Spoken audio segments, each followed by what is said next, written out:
नमस्कार दोस्तों, स्वागत है आपके पर्ल अकेडमी में आप सभी दोस्तों का इतिहास के सेशन में। आइए बताते हैं कि अलाउद्दीन खिलजी का शासनकाल किस तरीके से रहा और उसने दिल्ली पर शासन किस तरीके से किया, इसके बारे में आप लोगों को चर्चा करें।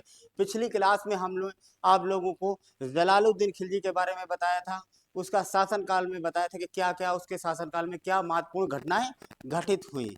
और उसका लंबा शासनकाल नहीं रहा, कब से कब तक रहता है तो 1290 से लेकर बेटा 1296 ईस्वी तक इसका शासनकाल रहता है। ज़्यादा लंबा नहीं रहेगा, 6 साल के आसपास रहेगा। इसी बीच में जलालुद्दीन खिलजी के भतीजा और दामाद की एंट्री हो जाती है। ठीक, एंट्री करवाने वाला कौन होता है? जलालुद्दीन खिलजी।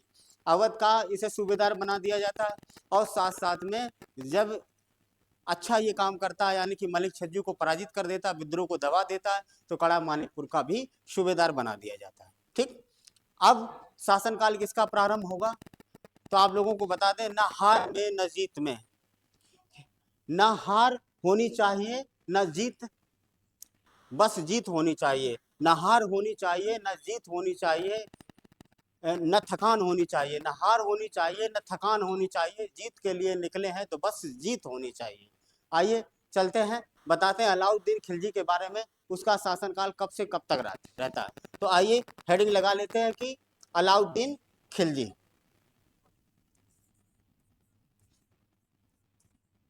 अलाउद्दीन खिलजी, खिलजी बेटा, अलाउद्दीन खिलजी कब से कब तक इसका शासनकाल रहेगा तो ये 1296 ईस्वी से 1316 ईस्वी तक। 1296 ईस्वी से लेकर के बेटा 1316 ईस्वी तक इसका शासनकाल रहेगा। ठीक, और इसके जो बचपन का नाम था, इसके बचपन का जो नाम था, बचपन का नाम इसे क्या कहा जाता था? अली गुरसेप। अली, अली भी इसे कहते थे, इसे कहते थे सेप। ठीक, ये कहते थे। आइए जानते हैं कि एक प्रसिद्ध कवि थे जिनका नाम है अमीर खुसरो। अमीर खुसरो ने इन्हें विश्व का सुल्तान युग का विजेता कहा है। यानी कि एक कवि थे, प्रसिद्ध कवि, कवि, हाँ, उस कवि का नाम क्या है? अमीर खुसरो। क्या नाम है? अमीर खुसरो। अमीर खुसरो ने क्या कहा अलाउद्दीन खिलजी के बारे में? अलाउद्दीन खिलजी के बारे में कहा है विश्व का पहला, यानी विश्व का सुल्तान युग का विजेता, विश्व का सुल्तान युग का विजेता, यानी कि सुल्तानों में सबसे विजयी और सबसे पराक्रम व्यक्ति कोई था, शासक था, तो ये था अलाउद्दीन खिलजी। और इसे क्या कहा है कि जनता का चरवाहा। और इसे क्या कहा बेटा? जनता का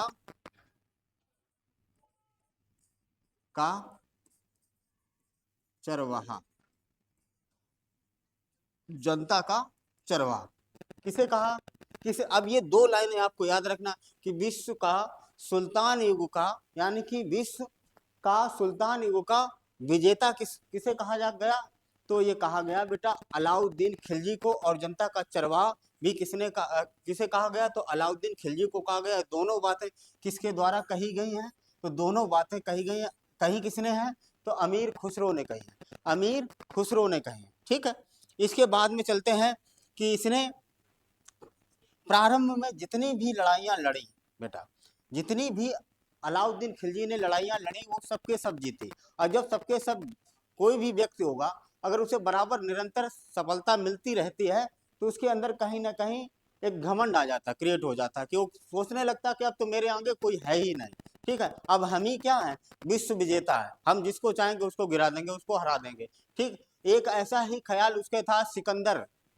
सिकंदर एक था जो विश्व विजेता के लिए निकला था। ऐसे ही इसने क्या कहा कि हम भी दूसरे सिकंदर बनेंगे। तो इसने सिकंदर द्वितीय की उपाधि या सिकंदर सानी की उपाधि स्वयं स्वयं धारण कर ली। किसी ने इसे सिकंदर द्वितीय की उपाधि धारण नहीं की, मगर इसने स्वयं को अपने आप को सिकंदर द्वितीय बोलना स्टार्ट कर दिया। यानी इसने क्या किया, इसने स्वयं को सिकंदर द्वितीय की उपाधि धारण की। नोट करके लिख लेना, इसने स्वयं को सिकंदर द्वितीय की उपाधि धारण की। उपाधि धारण की। स्वयं को सिकंदर द्वितीय की उपाधि धारण करने वाला कौन था? तो ये बेटा था अलाउद्दीन खिलजी। अलाउद्दीन खिलजी ने सिकंदर द्वितीय की उपाधि, इसे सिकंदर द्वितीय और इसी को क्या कहा जाता है, सिकंदर शानी। सिकंदर शानी, ये सिकंदर द्वितीय की उपाधि इसने धारण की। ठीक, अब एक और नोट करके लिख लेना, नोट।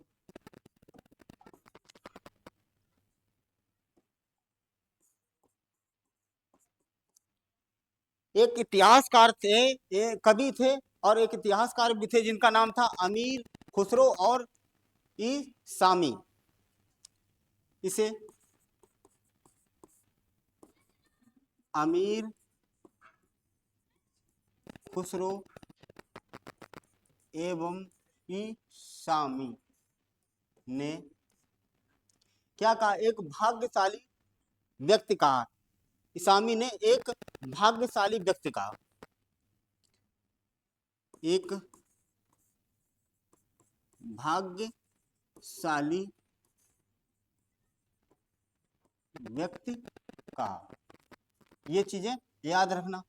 भाग्यशाली, अगर सैनिक पूछा जाए कि भाग्यशाली सैनिक किसे कहा गया, तो एक इतिहासकार थे लैन पूल। एक इतिहासकार थे, लिख लेते हैं नोट करके, इसको लिख लेते हैं। भाग्यशाली सैनिक, भाग्यशाली सैनिक कौन था? बाबर। बाबर भाग्यशाली सैनिक कौन था? बाबर। और बाबर को किसने कहा? तो एक इतिहासकार थे, इतिहासकार लैन पूल। लैन पूल ने इसे क्या कहा है? एक भाग्यशाली सैनिक कहा। ठीक, तो लैन पूल ने इसे भाग्यशाली सैनिक कहा। ठीक, यहां तक बात समझ में आई कि इसका शासनकाल कब से कब तक माना गया? तो शासनकाल 1296 से लेकर 1320 16 ईस्वी तक इसका शासनकाल रहेगा। उसके साथ साथ में इसका बचपन का नाम क्या था? अमीर खुसरो ने इसे क्या कहा? उसके बाद में इसने स्वयं को सिकंदर द्वितीय की उपाधि धारण की। क्यों की, इसका कारण भी बताया मैंने, है। लगातार प्रारंभिक जितने भी युद्ध किए उसमें सभी में सफलता प्राप्त की, और तभी इसने खुश होकर के अपने आप को ही क्या कहने लगा, सिकंदर द्वितीय की उपाधि धारण कर ली इसने। ठीक, और साथ साथ में हमने ये बताया कि इसने अमीर खुसरो और इसामी ने इसे एक भाग्यशाली व्यक्ति कहा। कोई बड़ा ही भाग्यशाली व्यक्ति था। ठीक, भाग्यशाली व्यक्ति था। और भाग्यशाली सैनिक किसे कहा गया है? तो बाबर को कहा गया। बाबर को किसने कहा? तो दोनों बातें मैंने बताई हैं कि भाग्यशाली व्यक्ति किसे कहा, भाग्यशाली सैनिक किसे कहा है, किसने कहा? तो लैन पूल ने कहा। ठीक, आगे चलते हैं। अब इसके बेटा उत्तरा यानी कि उसके जो है विजय अभियान, अलाउद्दीन खिलजी के विजय अभियान पर चर्चा कर लेते हैं।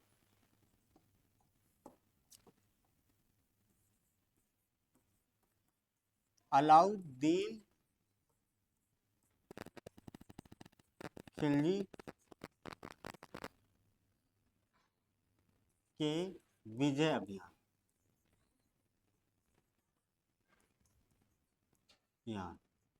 विजय अभियान।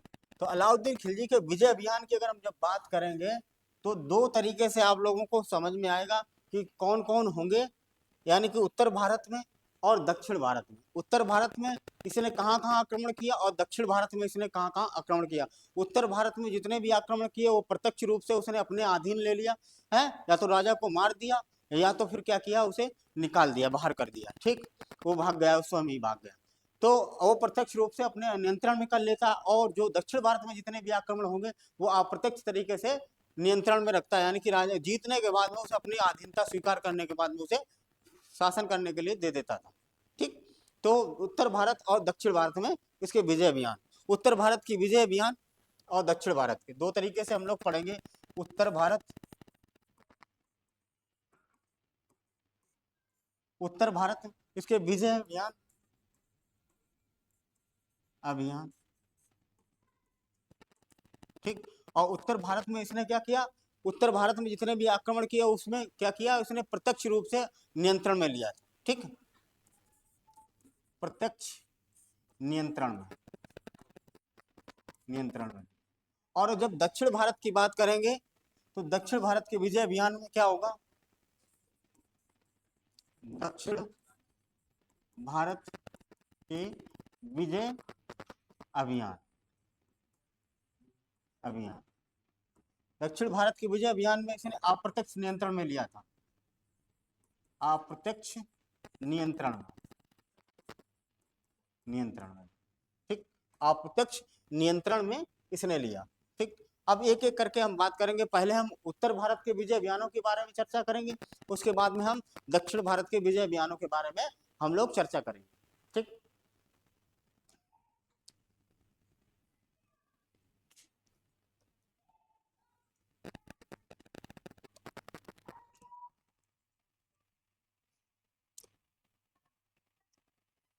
देखो उत्तर भारत में जब इसने आक्रमण किया है तो 1299 ईस्वी में इसने गुजरात के एक शासक थे कर्ण सिंह बघेला, कर्ण सिंह बघेला को पराजित किया।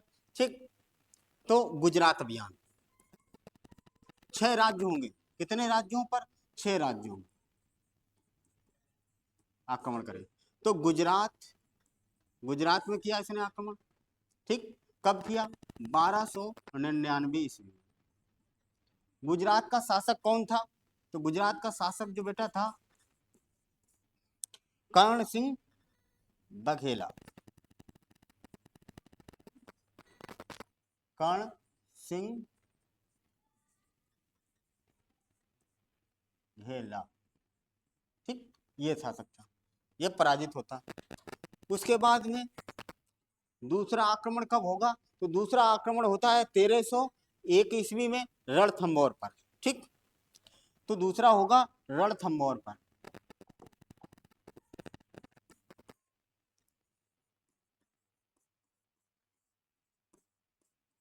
कब होगा, 1301 ईस्वी में।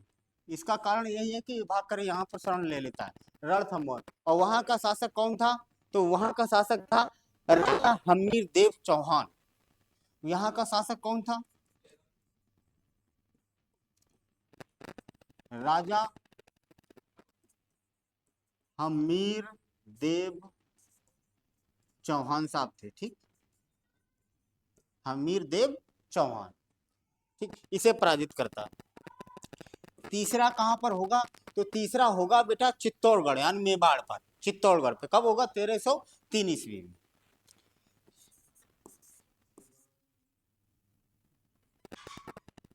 चित्तौड़ पर,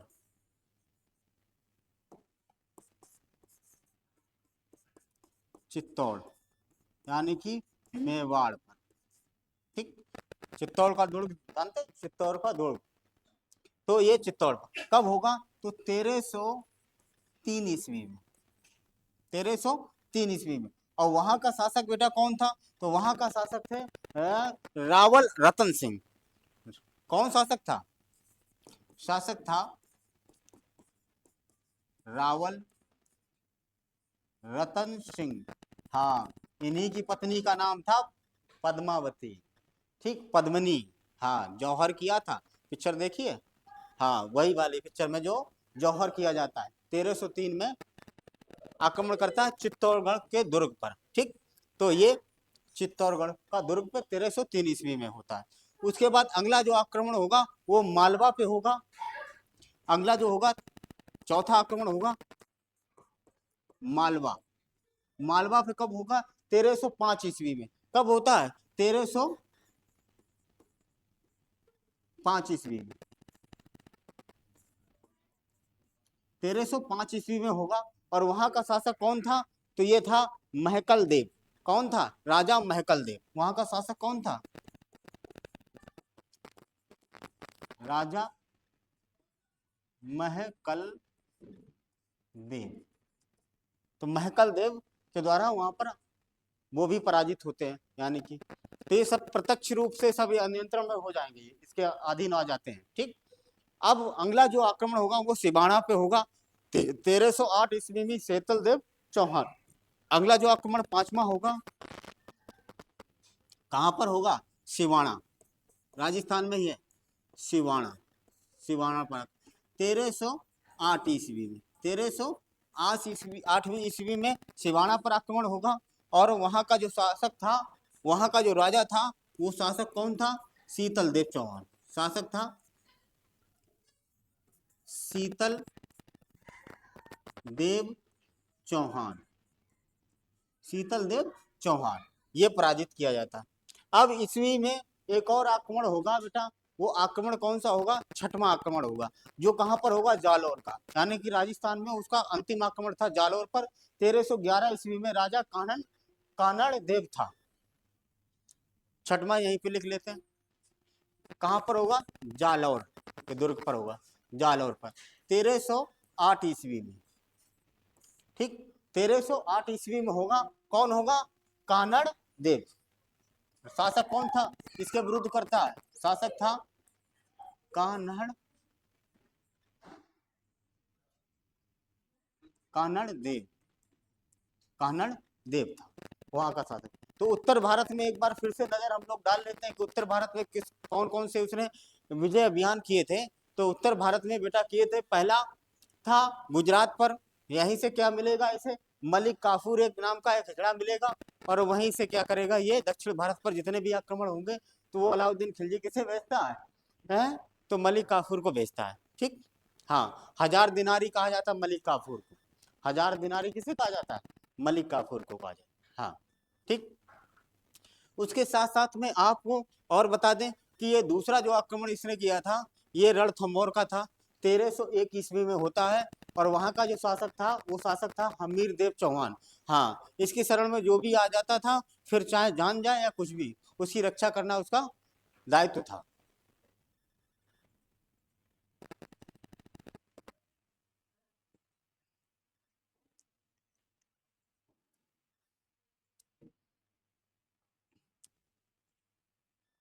आइए आगे चलते हैं। अब दक्षिण भारत के विजय अभियानों पर चर्चा कर लेते हैं।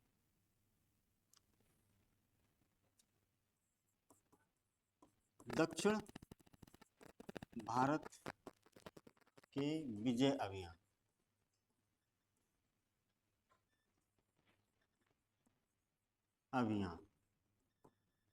कौन कौन से हैं?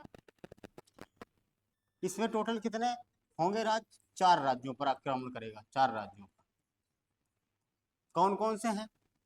तो पहला कौन सा है? तो वही अपना देवगिरी पर आक्रमण करेगा। देवगिरी 1306 ईस्वी में।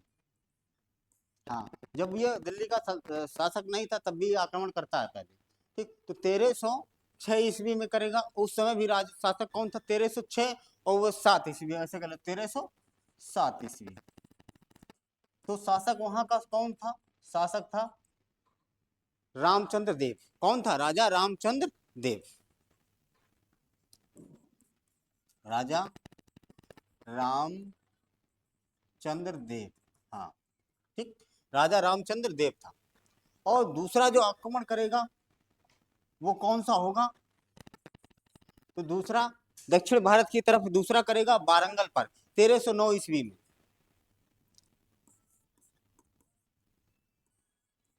वारंगल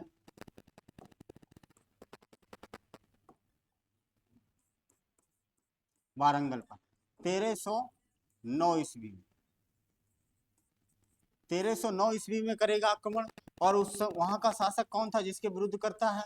तो राजा प्रताप रुद्र देव। शासक कौन था? राजा प्रताप रुद्र देव। हाँ, यहीं से मिलता है कुनूर हीरा इसे। मलिक काफूर सेनापति के रूप में जाता है और मलिक काफूर को ये बेशकीमती हीरा जो है वो प्रताप रुद्रदेव ही भेंट में देता है। ठीक, उसके बाद हम तीसरे युद्ध की बात करेंगे। तो तीसरा युद्ध कौन सा होगा? तो तीसरा युद्ध अपना होगा, वो होगा द्वार समुद्र। द्वार समुद्र 1310 ईस्वी में। द्वार समुद्र, ठीक, ये कब होता है? तो 1309 ईस्वी में। वहां का शासक कौन होता है? वीर भल्लाल देव चतुर्थ या तृतीय। वीर वल्लाल देव थर्ड, ये था। ठीक, हाँ, वीर भल्लाल देव तृतीय था वहां का शासक। और चौथा और अंतिम कौन सा करेगा? तो ये करेगा बेटा मदुरई में। कब करेगा? 1311 ईस्वी में।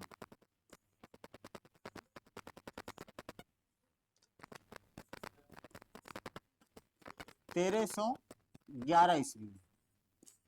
और वहां का शासक कौन था मदुरई का? तो वीर पांड्या था। वहां का शासक कौन था? वीर पांड्या।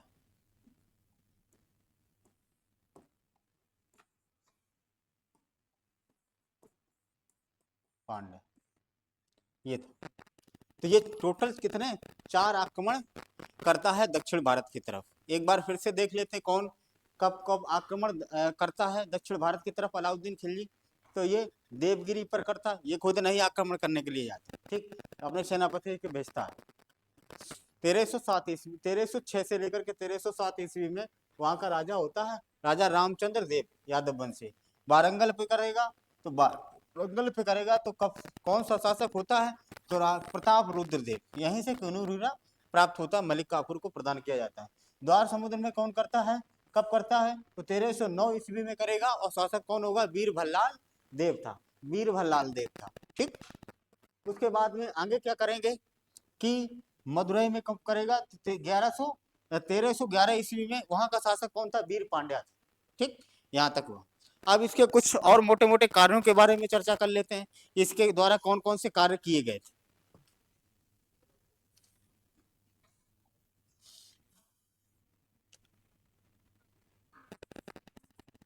अलाउद्दीन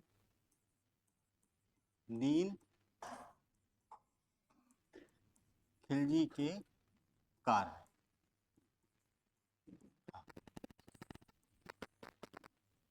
कौन कौन से इसके कार्य थे, ठीक। कार्य के बारे में बात करें। इसने क्या किया? ये पहला शासक था जिसने बाजार नियंत्रण और मूल नियंत्रण व्यवस्था को लागू किया। यह भारत का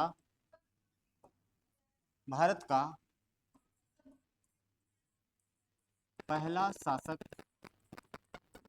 था जिसने बाजार नियंत्रण व मूल नियंत्रण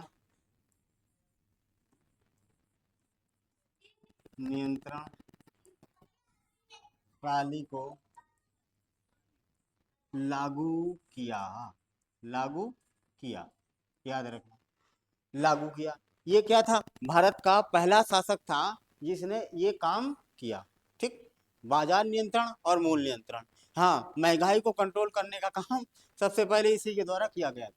हाँ, उतनी कोई भी कालाबाजारी नहीं करता था, कोई भी जमाखोरी नहीं करता था। इतना गुप्तचर इसका इतना स्ट्रांग था कि लोग परेशान हो जाते थे कि कोई भी ग्राहक, हर जो भी ग्राहक भी पहुंचता था उसी दुकानदारों को लगता था कि यह कोई गुप्तचर तो नहीं है, है, क्योंकि इतनी कठोर सजा देता था, है। अगर कम तोल दिया किसी ने तो मांस काट करके उसको उसकी भरपाई करवा देता था। बहुत कठोर इसके नियम कानून थे, हैं। इसी वजह से इसने लंबे समय तक इसने शासन भी किया। शासन व्यवस्था, जबकि पढ़ा लिखा, हालांकि पढ़ा लिखा नहीं था, फिर भी इसने शासन व्यवस्था को बढ़िया से चलाया, ठीक। तो ये बाजार नियंत्रण और मूल नियंत्रण का काम इसी के द्वारा किया जाता है। आगे चलते हैं कि इसने क्या किया कि सैनिकों को नगद वेतन प्रारंभ किया। इसने एकता प्रथा को खत्म कर दिया और उसके बाद सैनिकों को नगद वेतन प्रारंभ करने वाला पहला शासक था। सैनिकों को नगद वेतन प्रदान करने वाला पहला शासक।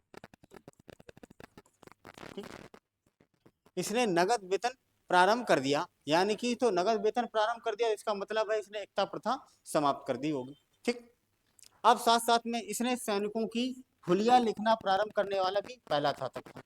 सैनिकों की, जब नगद वेतन देगा तो कुछ लेगा भी तो तुमसे। सैनिकों की हुलिया लिखना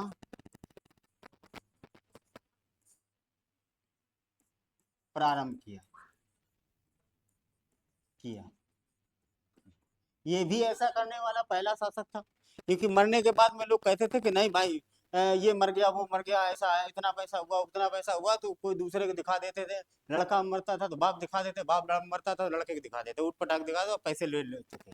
इसी कारण इसने क्या किया, सैनिकों की जब हुलिया लिखना प्रारंभ कर दिया तो लगता था कि मरने के बाद में लोगों को लगता था कि भाई हाँ इसकी देखो ये कौन सी कैटेगरी का है, इसका कितना बनता है, इस हिसाब से इसको मुआवजा दिया जाए। ठीक, तो सैनिकों की हुलिया लिखनी प्रारंभ करने वाला ये शासक था।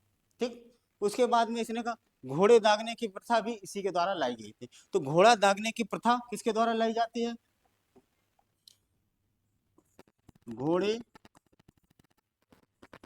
दागने की प्रथा शुरू की। हाँ, घोड़े दागने की ये भी क्यों किया, क्योंकि ये लगता था कि ट्रेंड घोड़ा जो होगा वो सैनिकों को आगे प्रमोट करेगा, लेकर जाएगा। पता चला कि अनट्रेंड घोड़ा साथ में गया युद्ध स्तर पर तो आगे की बजाय वो पीछे भाग जाता था। ठीक, तो इस वजह से क्या किया इसने, सैनिकों की हुलिया लिखना प्रारंभ करने के बाद में इसने घोड़ों को दागने की प्रथा भी प्रारंभ करने वाला ये पहला शासक था। तो घोड़े दागने की प्रथा प्रारंभ करने वाला पहला शासक था। इसके बाद में एक और काम किया इसने, दो नवीन टैक्स लगाए। पैसा कहाँ से आया, ये सब व्यवस्था करेगा, तो दो नए टैक्स इसने लगाए। एक था गड़ी कर, एक था चराई कर। ठीक, दुधारू जानवरों पर इसने चराई कर लगाया और होम टैक्स भी लगाया, यानी कि गड़ी कर, जिसे कहा जाता था गड़ी कर। क्या किया इसने, दो नवीन कर लगाए। कौन कौन से दो नवीन कर लगाए, तो वो भी याद रखना कौन कौन से लगाए। तो एक कर कौन सा था, एक का नाम था गड़ी कर, और दूसरे का क्या नाम था, एक दूसरे का नाम था चराई कर।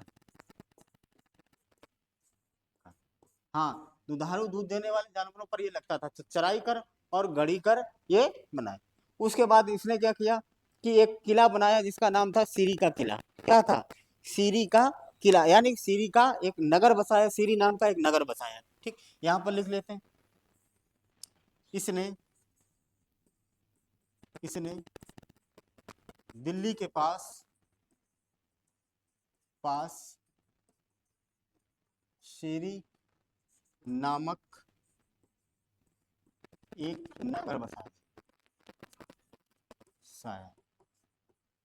नगर बसाया। ठीक, और इसने सीरी को अपनी राजधानी बनाई। इसने सीरी को अपनी राजधानी बनाई। अब देखो कितनी राजधानी होगी दिल्ली सल्तनत में। हमने बताया था कि ये मध्यकालीन भारत में या दिल्ली सल्तनत में टोटल 6 राजधानियां बनेगी। तो ये कौन सी होगी, ये चौथी होगी, यानी दिल्ली सल्तनत की चौथी राजधानी है। दिल्ली सल्तनत की क्या थी, चौथी राजधानी थी। यह है दिल्ली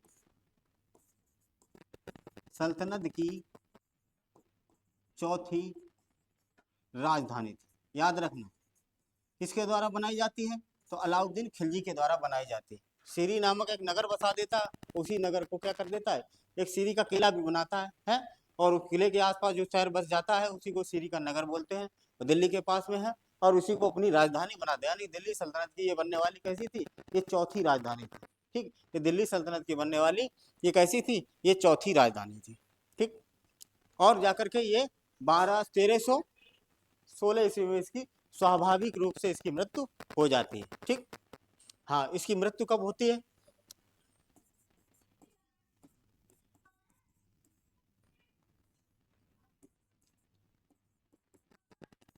दीन खिलजी मृत्यु कब होती है? 1316 ईस्वी में। ठीक, अगला शासक बनेगा मुबारक शाह खिलजी। ठीक है, तो ये इसके एक बार फिर से हम रिवाइज करा देते हैं इसके कौन कौन से इसके कार्य किए गए थे। इसने बहुत इंपॉर्टेंट काम किया था महंगाई को कंट्रोल करने के लिए, है सारे लोगों को सुचारू रूप से सारे सामान प्राप्त हों, खाद्य सामग्री सारी प्राप्त हों, इसलिए इसने क्या किया, बाजार नियंत्रण व्यवस्था, कोई जमाखोरी नहीं कर पाता था, समझे, और कठोर कानून बनाए थे, बढ़िया सा गुप्तचर विभाग बनाया था। ठीक, और इसने क्या किया, बहुत सारे ऐसे हैं, दूसरी क्लास में आप लोगों को बताएंगे इसको डीप में, अभी तो मैं सिर्फ आपको बेसिक जानकारी दे रहा हूँ इसके बारे में। तो बाजार नियंत्रण और मूल बाजार नियंत्रण को और मूल नियंत्रण प्रणाली को लागू करने वाला भी पहला शासक था भारत का, और सैनिकों को नगद वेतन देने वाला भी पहला शासक था, सैनिकों को हुलिया लिखना प्रारंभ करने वाला भी पहला शासक था बेटा। उसके बाद घोड़े को दागने की प्रथा भी करने वाला ऐसा पहला व्यक्ति था, है, दो नवीन टैक्स लगाने वाला भी ऐसा था, इसने गड़ी कर और चराई कर दो नए टैक्स लगाए, ये भी करने वाला पहला था। इसने एक नगर बसाया जिसका नाम था शीरी का किला, शीरी का किला इसी के द्वारा बनाया जाता है, और इसी के आसपास नगर बसाया जाता है, इसी को अपनी राजधानी भी बनाने वाला ये व्यक्ति था। तो इस तरीके से 4 राजधानियां दिल्ली सल्तनत की अभी तक हो गई, अभी 2 राजधानी आप लोगों को और बताएंगे। ठीक है, तो आई होप आप लोगों को ये मेरा वीडियो जरूर पसंद आएगा। अगर आप लोगों को ये मेरा वीडियो पसंद आए तो आप जरूर अपने चैनल को सब्सक्राइब करें और लाइक करें, कमेंट करें और अपने दोस्तों के साथ शेयर करें, इससे ज़्यादा से ज़्यादा इस सेशन का लाभ सभी दोस्तों को मिल सके। Thank you.